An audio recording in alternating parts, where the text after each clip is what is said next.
আমার বাচ্চা দীর্ঘ 17 দিন টানা নিউমোনিয়াতে ভুগেছে, অসুস্থ ছিল। আমার বাচ্চার খোঁজ নেওয়ার মতো একটা পিঁপড়াও আমি খুঁজে পাইনি। সবাই জানার পরও আমার বাচ্চা নিউমোনিয়া হয়েছে, সেই তাকে অসুস্থ, সেই তাকে বমি, সেই থেকে জ্বর, সেই লেভেলের কাশি, সেই লেভেলে বুকের ভিতর গড় গড় গড় গড় শব্দ। আমার বাচ্চা কাশির জন্য বুকের ভিতর গড় গড় করে শব্দ হয়, নিঃশ্বাসে কষ্ট হয়, আমার বাচ্চা খাইতে পর্যন্ত পারে না।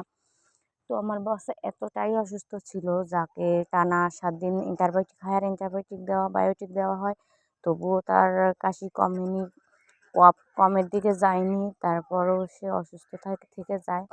সমস্যা এত মারাত্মক হয়ে যায়, ফুসফুস সংক্রমণ হয়ে যায় ফুসফুসে। তাকে ইনজেকশন করে করে তার দুপা ঝাঁঝরা করে দিয়ে দেওয়া হয়। এতটুকু দুধের বাচ্চা, 45 দিনের বাচ্চাকে। আমার বাচ্চার খোঁজ নেওয়ার মতো একটা পিঁপড়াও আমি খুঁজে পাইনি। তার আত্মীয়স্বজন সবাই জানতো সে অসুস্থ, তারপরও তারা কেউ খোঁজ নেয়নি। নিয়মিত অনলাইন করেছে, অথচ আমার বাচ্চা যখন সুস্থ হয়ে গিয়েছে তখন তারা কল করে আমাকে জ্ঞান দিতেছে। জ্ঞান দেওয়াটা ভাই অনেক সহজ, জ্ঞান দিতেছে। কেন কাবু হয়ে গেছে, এত কাবু হয়ে গেছে, কী খাওয়াও, তুলা খাবার খাওয়াও, তুলা দুধ খাওয়াও, ওকে আটা খাওয়াবা, ভুসি খাওয়াবা, এটা সেটা বলতাবল।